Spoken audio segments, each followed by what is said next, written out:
오늘 말씀의 제목은 느부갓네살입니다. 이 느부갓네살은 바벨론 왕의 이름이 되어집니다.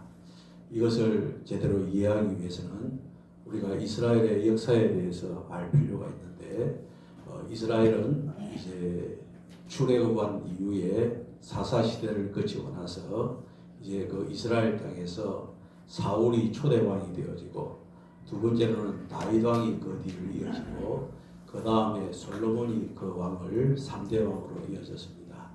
그런 연후에 이제 솔로몬이 죽고 나자 나라가 두 개로 나누어집니다. 북쪽에는 이스라엘로, 남쪽에는 유다 나라로 이렇게 둘로 나누어지는데, 북쪽 이스라엘은 주전 722년, 그러니까 주전이라고 하는 것은 예수님께서 태어나시기 전 722년 이렇게 부릅니다. 주전 722년에 아수르에 의해서 멸망을 합니다. 그리고 남쪽 유다는, 남동유다는 그로부터 약 한 200년 가까이 시간이 지난 다음에 주전 586년에 바벨론에 의해서 멸망되어집니다. 그런데 바벨론에 의해서 멸망되어지는데, 그때 이제 이스라엘을 멸망시킨 그 왕이 누구냐 하면 바로 느부갓네살 왕인 것입니다. 그런데 이 유다를 멸망시킨 이 느부갓네살 왕을 성경에서는 하나님께서 사용하셨다라고 이렇게 말씀하고 있습니다. 그래서 이번 주에 우리가 읽는 말씀 중에 에스겔서 29장 17절로 21절에 이 느부갓네살 왕이 등장하기 때문에 느부갓네살 왕을 통해서 우리가 교훈을 받는 이 시간이 되기를 바랍니다. 그리고 지난주에 이 엘리자베스 여왕이 지난 수요일 날 이제 장례식이 있었지 않습니까? 그래서 겸사겸사해서 이 느부갓네살 왕에 대해서 말씀을 드리고자 합니다. 이 성경에 보면은, 특히 오늘 우리가 공동한 19절과 20절에 보면은 이 느부갓네살 왕이 이방 나라의 왕이지 않습니까? 사실 어떻게 보면은 하나님의 백성과는 전혀 무관한 사람에도 불구하고 이 오늘 우리가 봉독한 이 말씀에 보면은 하나님께서 사용하셨다라고 이렇게 정의를 내리고 있습니다. 19절과 20절 말씀을 한 번 더 보면은, 그러므로 주 여호와께서 이같이 말씀하셨느니라. 내가 애국 땅을 바벨론에 누구에게요? 느부갓네살 왕에게 넘기리니 그가 그 무리를 잡아가며 물건을 노략하며 빼앗아 갈 것이라. 이것이 그 군대의 보상이 되리라. 그 다음 20절에 보면은 그들의 수고는 나를 위하여 함인즉 그대가 그 대가로 내가 애굽 땅을 그에게 주었느니라. 주 여호와의 말씀이니라. 이렇게 말씀하고 있습니다. 그 당시 세계를 제패하던 애굽 땅을 누구에게 주었다고요? 느부갓네살에게 주었다는 것입니다. 그리고 그들이 수고한 것을 하나님을 위한 것이다 라고 이렇게 본문에서는 말씀하고 있는 것입니다. 그리고 이 느부갓네살 왕에 대해서 이제 이번 주에 우리가 다니엘서를 넘어가서 이제 읽게 되었습니다. 그 다니엘서 1장, 2장, 3장, 4장에 보면은 이 느부갓네살 왕에 대한 이야기가 아주 소상하게 소개되어져 있습니다. 여러분들, 제가 이렇게 오늘 느부갓네살에 대해서 설교를 하는 것은 바로 이런 이유 때문에 그렇습니다. 이번 주에 읽게 될 내용이 느부갓네살 왕에 대한 것이기도 하고, 또 엘리자베스 여왕이 또 장례식이 있었던 것, 이런 모든 것들을 종합해서 좀 역사적인 이야기겠지만은, 이번 주에 이 느부갓네살이라는 제목으로 말씀을 드리면은 우리 성도들이 조금 어렵겠지만은 그래도 잘 이해할 수 있을 것이다 라는 그런 생각에서 이 말씀을 전하는 것입니다. 사실 저는 학창시절 때 역사를 그렇게 좋아하지 않았습니다. 그냥 이과 계통이었습니다. 그런데 목회를 하다 보고, 그리고 제가 이제 학위를 받다 보니까 역사신학을 전공하게 되었습니다. 그래서 약 한 20년 이상을 이제 신학교에서 강의를 하고 했던 그 경험에 비추어 보았을 때 참 성경을 제대로 이해하기 위해서는 역사를 좀 알아야 되겠다라는 그런 생각이 들었습니다. 그래서 하나님께서 동원교회에 이 부족한 종을 보낸 것도 여러분들이 역사를 좀 더 알아라는 그런 뜻이 아니겠는가 하는 생각이 들어서 오늘 조금 어렵지만은 여러분들에게 이 말씀을 전가하는 것입니다. 여러분들, 느부갓네살 왕은요, 당시의 세계를 제패한 나라의 왕이었습니다. 그리고 이 느부갓네살 왕은 무려 몇 년 동안 이 바벨론을 통치했느냐면은 44년 동안, 긴 세월 동안 그 바벨론과 전 세계를 통치했다라고 할 수가 있습니다. 우리나라의 경우 가장 오랫동안 왕위에 있었던 사람이 누구라고 생각합니까? 영조 왕이죠. 영조. 그래서 우리가 영조 왕이라 부르고 영조 대왕이다 이렇게 부르지 않습니까? 몇 년을 통치했습니까? 52년. 굉장히 52년을 통치했습니다. 지난 수요일 날 영국 엘리자베스 2세 여왕이 이제 장례식이 있었는데, 이 엘리자베스 여왕은 몇 년 동안 영국과 영국 연방을 통치했겠습니까? 1926년부터 2022년까지 무려 70년간을 영국과 영국 연방을 통치했습니다. 이런 것을 볼 때 느부갓네살 왕이 44년 동안 나라를 통치했다. 그것은 긴 세월입니다. 그런데 중요한 것은 그 44년 동안 나라를 통치했을 때 그 배후에서는 누가 있었다고요? 하나님이 있었다는 것입니다. 하나님께서 사용하셨다는 것입니다. 자, 그렇다면 하나님이 느부갓네살 왕의 배후에 있었는데 이 느부갓네살 왕이 통치를 어떻게 했겠습니까? 우리가 성경을 쭉 읽어보면 분명히 하나님께서 사용하셨다라고 했는데, 하나님의 뜻에 합당한 통치라기보다는 하나님의 뜻에 합당하지 못한 일을 많이 한 사람이 누굽니까? 느부갓네살 왕인 것입니다. 사실 느부갓네살 왕은 바벨론의 처음 왕이 아닙니다. 1대 왕은 나보폴라살이라는 왕이었는데, 이 느부갓네살 왕은 2대 왕이었습니다. 그래서 이 느부갓네살 왕의 가장 전성기가 언제냐 하면은 이 갈그미스라고 하는 전투가 있습니다. 갈그미스라는 전투가 있는데, 그 전투는 애국과의 전쟁입니다. 그 애국과의 전쟁에서 애국의 바로인 느고를 물리치고 이제 이 느부갓네살 왕은 애국 하수에서 저 유브라데 하수까지 그 넓은 영토를 지배했던 것입니다. 그리고 이 느부갓네살 왕은요, 수리아, 모압, 암몬, 그리고 유다 이 지역에서 잡아온 포로들을 데리고 대대적인 건축을 했습니다. 새 왕국을 건축하고 큰 도로를 건설하고 대성벽을 구축했습니다. 그래서 느부갓네살에 의해서 세워진 이스타르라고 하는 성문이 있는데, 이 이스타라고 하는 성문은요, 지금도 존재하고 있습니다. 약 3000년 전에 있었던 그 건물이 지금도 존재하고, 또 그 지역 여러 곳에 그것을 다시 만들어 가지고 새 건물로, 새 성문으로 만든 그런 것들을 볼 수가 있습니다.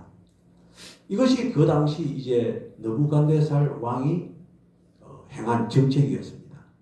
그런데 이 느부갓네살 왕에 대해서 우리가 또 한 가지 알아야 될 것은, 그렇다면 이스라엘 백성들에 대해서는 어떠한 정책을 펼쳤느냐, 이것이 오늘 본문과 관계되어지고 우리의 삶과 관계되어지는 그런 내용입니다. 이스라엘을 침략해서 속국으로 만들고 조공을 받았습니다. 그때 이스라엘의 왕이 누구냐 하면은 여호야김 왕입니다. 여호야김 왕. 이 여호야김 왕은요, 친바벨론을 택한 것이 아니라 친애굽을 택했습니다. 그래서 그런 이유 때문에 이 느부갓네살 왕은 이스라엘을 침략해서 이제 여호야김 왕과 왕족과 귀족을 포로로 잡아갔습니다. 두 번째로 이 느부갓네살 왕은요, 그 여호야김 왕 뒤에 여호야긴이라고 하는 또 왕이 있었는데, 이 여호야긴 왕이 된 지 석 달쯤 되었을 때 다시 예루살렘에 침공해서 여호야긴 왕과 왕족과 귀족들을 포로로 잡아갔습니다. 그뿐만 아니라 성전에 있는 모든 보물과 왕궁의 보물, 그리고 포로를 1만 명을 잡아간 사람이 누구라고요? 여호야긴 왕이 되어집니다.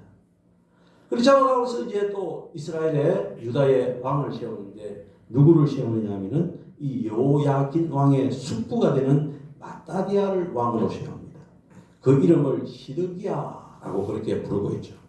근데 시드기야도 역시 친애국 정책을 쓰게 되어집니다. 그래서 느부갓네살은 예루살렘을 다시 침략을 해서 함락시키고 이 시드기야 왕의 아들들을 그 시드기야 왕이 보는 앞에서 다 죽여버렸습니다. 그리고 이 시드기야를 두 눈을 빼버립니다. 그리고 포로로 잡아갑니다. 죽을 때까지 바벨론에 있게 되어지는 그런 참사가 일어났던 것입니다. 그때 포로로 잡아간 이스라엘 백성들에 대해서 어떻게 했느냐 하면은 그 이스라엘 자손 중에서 다니엘, 사드락, 메삭, 아벳느고 잘 알죠? 다니엘, 사드락, 메삭, 아벳느고 이와 같은 이 똑똑한 사람들, 왕족 사람들을 교육시킵니다. 어떤 식으로요? 바벨론식으로 교육을 시킵니다. 그래서 지금 생각해 보니까 이들이 내시가 아니었던가 이런 생각이 듭니다.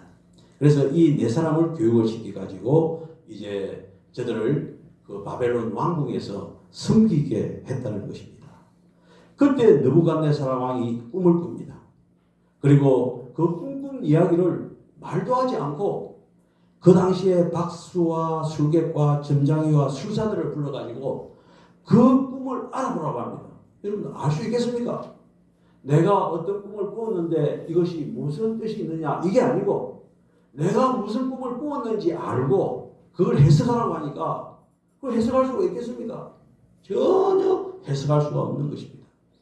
그게 뭐냐면은 큰 신상을 보게 되어졌는데 우상의 머리는 순금으로 되어 있고 가슴과 두 팔은 은으로 되어 있고 배와 넓적다리는 노스로 되어 있고 종아리는 쇠로 되어 있고 발은 쇠와 진으로 되어 있다. 이런 이야기들입니다. 그 당시에 많은 갈대아의 그 바벨론의 박수와 술객과 점장이와 술사들이 그 꿈을 알 수가 없었습니다. 누가 그것을 알아냅니까? 다니엘이 그 꿈을 알아내고 다니엘이 그 꿈을 해석해 주었던 것입니다. 다니엘이요 그 꿈을 다 해석한 다음에 이렇게 말합니다.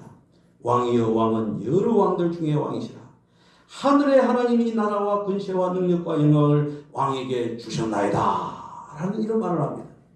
그 말을 듣고 이 바벨론의 느부갓네살 왕은 너희 하나님은 참으로 모든 신들의 신이요 모든 왕의 주제시라 이렇게 대답을 합니다. 이때는 사람이 좀 된 것 같습니다. 그런데 어떻습니까? 계속되어지는 다니엘서 3장에 보면요, 이 느부갓네살 왕은요 두라 평지에 금으로 신상을 만들고 모든 백성들에게 절하고 절하지 않는 자는 풀무불에 넣겠다고 하는 이 법령을 내리는 것입니다. 그래서 여기에 반박해서 절하지 않는 사람이 누굽니까? 다니엘의 세 친구 사드락과 메삭과 아벳느고. 이게 바로 다니엘서 3장에 나와 있는 것입니다. 그래서 이 사드락과 메삭과 아벳느고를 풀무불에 넣었는데 탑니까 안 탑니까? 안 타고 그 속에 거닐면서 하나님을 찬양하고 있거든요. 그래서 불에 타지 않는 것을 보자 세 사람을 불러내고 하나님을 찬양합니다. 그리고 조서를 내려서 하나님을 모욕하는 사람들을 죽이라고 명하였습니다. 그리고 사드락과 메삭과 아벳느고에는 높은 지위를 주었다라고 하는 것이 다니엘서 2장과 3장에 나오는 내용의 말씀인 것입니다. 그런데요, 이 정도 됐으면 사람이 되어야 되는데 또 범죄하는 것이 느부갓네살 왕의 모습입니다. 두 번째 꿈을 꾸어서 그 다음에 또 다니엘이 해몽을 해 주었습니다. 그 꿈대로 느부갓네살 왕은 왕의 자리에서 쫓겨나서 7년 동안 들 짐승처럼 소처럼 풀을 먹는 그런 삶을 살게 되어집니다. 그게 다니엘서 4장에 나오는 말씀인 것입니다. 그리고 7년의 시간이 지나 제정신으로 돌아온 느부갓네살은요 하나님께 감사하고 찬양하면서 하나님의 근세와 능력을 인정했다. 이것이 바로 다니엘서 1장, 2장, 3장, 4장 그리고 느부갓네살 왕에 대한 이야기인 것입니다. 자, 그렇다면요 이 역사적인 이야기 속에서 왜 느부갓네살 왕이 7년 동안 들짐승처럼 소처럼 풀을 뜯어먹는 그런 병에 걸렸습니까? 그것은요, 성경에서 말하기를 교만이다 라고 말하고 있습니다. 사실 계속되어지는 말씀 속에서 느부갓네살 왕이 그렇게 통치했을 때 그럼에도 불구하고 하나님께서 쓰시기 위해서 택하신 사람이라고 했지 않습니까? 그리고 계속되어지는 꿈과 여러 가지 사건을 통해서 하나님이 쓰셨다는 사실을 알려주고 있습니다. 그런데 이 느부갓네살은 어떻습니까? 그것은요, 자기가 하나님의 쓰임을 받는다는 것을 순간순간 잊어버리고 자기가 하나님보다 더 강한 존재라고 생각해버렸던 것입니다. 그래서 하나님보다 자기가 강해서 유다를 정복하고 전 세계를 정복했다라고 생각했습니다. 자신이 유능해서 위대한 제국을 건설했다고 생각합니다. 자신이 어떻습니까? 그렇게 생각할 때 그는요, 교만해서 세상에서는 자기보다 강한 자가 없다고 생각해버렸던 것입니다. 여러분들, 하나님께서는요, 이런 느부갓네살에게 오직 하나님만 전능하신 참신이고 느부갓네살을 세우신 분은 하나님이심을 성경 곳곳에서 가르쳐주고 있는 것입니다. 그래서 이런 가르침이 다시 말씀드리자면 다니엘서 1장과 2장과 3장과 4장, 제가 자꾸 이걸 강조하는 것은 다음 주에는 제발 성경 좀 읽으라는 거예요. 제가 바보도 아닌데 여러분들이 성경을 읽는지 안 읽는지 그걸 모르겠습니까? 누구에게 이제 이 이야기를 하니까 이번 주에 읽으라고 이걸 했다 그러니까 누가 그러대요. 읽지도 않는 사람들이 뭘 또 들어요. 제가 볼 때는 뭐 성경이 여기에 올라가 있지만 이대로 읽는 사람이 몇 명이 되겠습니까? 아마 몇 명 안 될 겁니다. 5손가락도 안 되지 않나 생각이 듭니다. 이 시간에 계속 설교를 통해서 강조하는 것은 집에 가서 좀 함께 읽자라는 그런 뜻에서 당부하는 것입니다. 여러분들, 다니엘서 1장에 기록된 다니엘과 세 친구의 이야기는요, 하나님께서 느부갓네살에게 간접적으로 말씀하신 사건입니다. 다니엘서 2장에 나오는 것은요, 꿈을 통해서 하나님의 살아계심을 말씀하고 있는 것입니다. 3장에서 불 속에서 던져진 세 사람이 조금도 타지 않았던 사건을 통해서 느부갓네살이 큰 충격을 받을 정도로 하나님에 대해서 보여주신 것입니다. 여러분들, 이렇게 하나님께서는 계속해서 하나님의 하나님 대신 네가 똑똑해서 그런 것이 아니야, 이것을 보여주고 있는데 느부갓네살은 어떻습니까? 계속해서 교만했던 것입니다. 그래서 하나님께서는 그에게 주셨던 나라와 권세와 부귀영화를 잠시 빼앗아 간 것입니다. 이것이 다니엘서 4장에 나오는 두 번째 꿈의 내용이 되는 것입니다.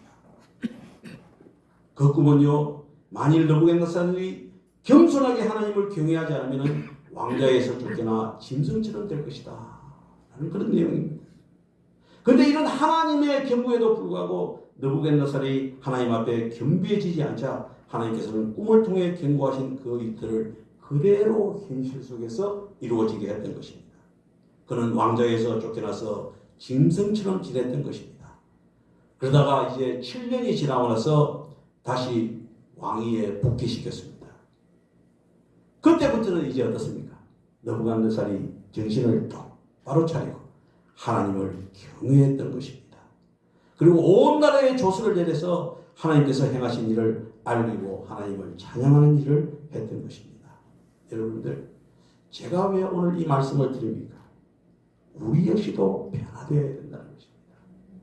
오늘 느부갓네살이라고 하는 이 왕을 주제로 삼은 것은 아마 이 느부갓네살 왕이 이 땅 위에 존재했던 여러 수백 수천의 왕들 중에서 최고의 것을 누렸던 사람, 바로 이 느부갓네살이 아닌가 이런 생각이 듭니다. 물론 솔로몬 이야기하지만 솔로몬은 나라가 조만합니다. 그러나 이 바벨론은요, 그 당시 지중해 그리고 그 중동 지역 전부를 지배했던 사람이 느부갓네살인 것입니다. 얼마나 그 역사가 대단했으면요, 지금까지 그 유물이 남아있단 말이에요. 하늘 정원들 이런 것들, 세계 7대 부리사이한 그런 건물들이 그 당시에 지어졌던 것입니다. 여러분들, 우리는요 이 세상을 살아가면서 겸손해야 됩니다. 오죽에서는 우리 예수님께서 무엇이라고 말씀했습니까? 내가 온유하고 내가 겸손하니 너희도 겸손하고 너희도 온유하라. 그렇게 말씀하고 있습니다. 그런데 사실 어떻습니까? 겸손하고 온유한 것이 쉽습니까? 절대로 쉽지 않습니다. 우리는 조금만 가져도, 조금만 나보다도 더 가져도요, 그냥 교만해지고 쉬운 것이 우리 인생의 모습이 아닌 것입니다. 사실 인간 그대로 두면 절대로 교만해질 수밖에 없는 것이 우리 인간의 모습입니다. 그러나 여러분들, 우리는 온유할 수 있습니다. 우리는 겸손할 수 있습니다. 왜냐? 하나님께서요, 누구를 보내주셨습니까? 성령 하나님을 보내주신 것입니다. 그래서 그 성령 하나님을 보내주셨기 때문에 우리가 교만할 수 있는 상황 속에서도 교만하지 않고 겸손하게 이 세상을 살아가고 하나님께 순종하면서 살아갈 수가 있는 것입니다. 여러분들, 우리 많은 사람들은요, 하나님의 말씀에 잘 순종하지 않고 사는 그런 나쁜 버릇이 있습니다. 제멋대로 살려고 합니다. 그래서 하나님께서 때로 우리에게 무엇을 주십니까? 징계를 주시는 것입니다. 매를 맞고서라도 돌이켜 하나님께 순종하라는 하나님의 뜻인 것입니다. 그렇게 순종하면 어떻습니까? 우리가 변화되어지고 성화되어지는 것입니다. 성화라고 말하는 참 중요한 것이죠. 우리가 점점 나아진다는 그런 말씀인 것입니다. 여러분들 어떻습니까? 겸손하게 말씀에 순종하고 있습니까? 하나님을 사랑하고 신뢰하며 믿음을 잘 지켜나가고 있습니까?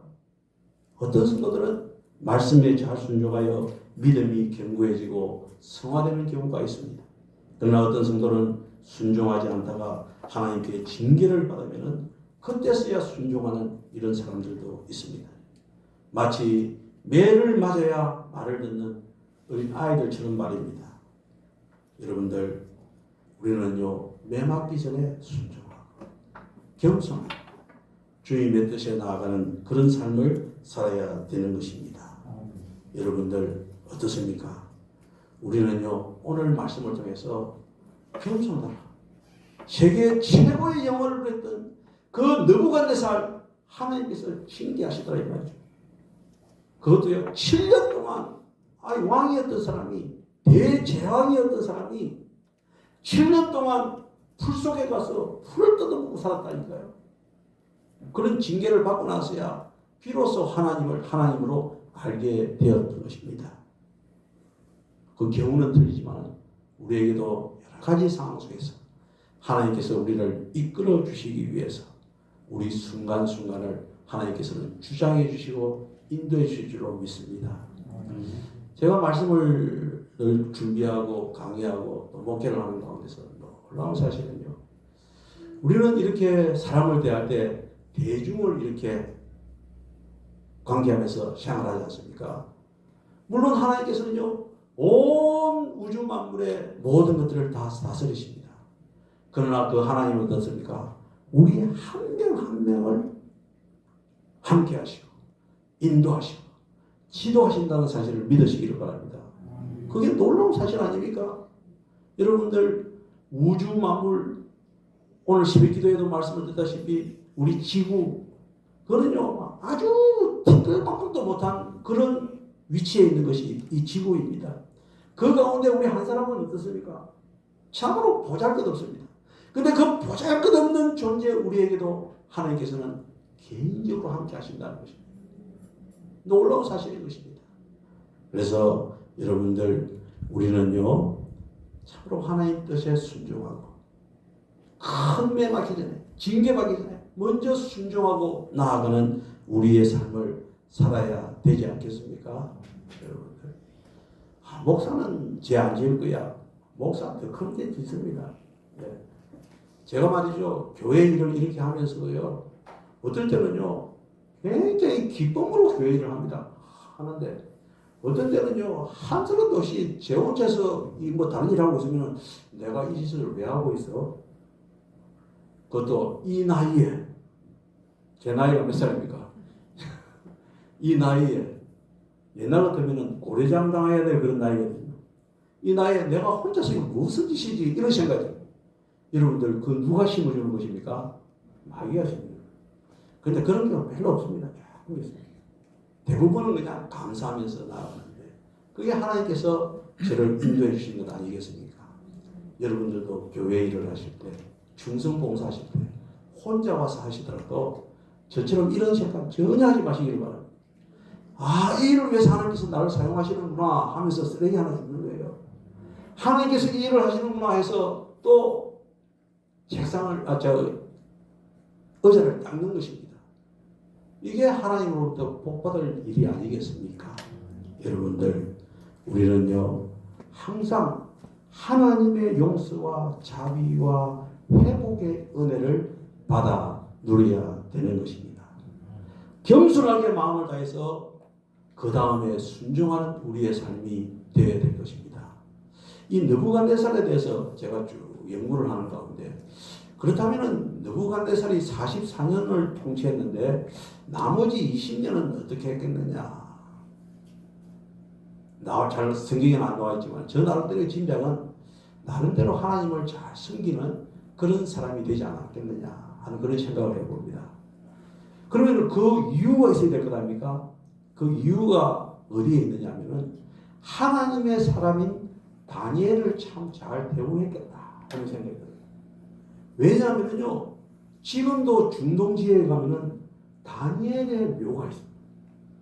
많은 사람들이 그 다니엘의 묘에 가서 참배를 합니다. 물론 그것은 잘된 것이 아니고 좀 잘못된 방향으로 나간 거지만은 지금도 다니엘의 묘가 남아있다는 거예요. 한 2500년, 600년 지나는 이 시점에 다니엘의 묘가 있다는 겁니다. 그럼 다니엘이 느부갓네살 왕과 함께 세월을 보내지 않았습니까? 그 남은 세월 동안 다니엘을 얼마나 잘해주고 계십니까? 그러니까 그 다니엘이 말이죠, 느부갓네살 왕의 무덤을 지고 있는데 다니엘의 묘는 지금까지 남아서 사람들이 가서 거기서 이제 구경도 하고 참배도 하더라, 이 말인 것이죠. 그래서 느부갓네살 왕의 후반부는 하나님의 뜻에 순종하는 사람이 되지 않았겠느냐 하는 그런 생각을 짐작을 해봅니다. 그러나 100% 그런 것은 아니고 저 나름대로 성경을 읽고 묵상하고 설교 준비를 하면서 그런 생각이 들더라, 이 말인 것입니다. 요즘 카톡방에서는 참으로 좋은 말들이 많이 올라와 있습니다. 그리고 좋은 음악도 많이 올라와 있지 않습니까? 어제 저희 고등학교 동문 카톡에 좋은 음악과 좋은 글이 하나 실려져 있는데 제가 그걸 보고요, 그 카톡방에다가 적었습니다. 오늘 좋은 음악과 좋은 글을 올려주셔서 감사해요 라고 하면서 이 좋은 글은 우리 교회 설교 결론을 하겠다라고 그렇게 올려놨습니다. 그 말이 무엇이냐면요, 다 좋은 건 아니고 딱 두 줄이 제 마음에 쏙 드는 거예요. 그게 뭐냐면은 벌레처럼 낮게 엎드려 살아야지. 뭐처럼요? 벌레처럼 낮게 엎드려 살아야지. 그 다음 말이 중요합니다. 풀잎만큼의 높이라도 서둘러 내려와야지. 그렇지 않습니까? 다시요. 벌레처럼 낮게 엎드려 살아야지. 풀잎만큼의 높이라도 서둘러 내려와야지. 기동차 말 아니겠습니까? 여러분들, 하나님께서 우리에게 원하는 것은요, 우리 예수님께서 우리에게 가르쳐 주신 것은 겸손함, 온유하라는 것입니다. 그래서 이번 한 주간도 우리 성도들 이 세상을 살아가는데 겸손하고 온유하게 사시길 바랍니다. 절대로 느부갓네살처럼 엄청나게 얻어터지고 돌아오는 그런 일은 없기를 바랍니다. 먼저 겸손하는 겁니다. 먼저 온유합니다. 그럼 하나님께서 엄청나게 채워주시고 우리를 인도해 주실 줄로 믿습니다. 기도드리겠습니다.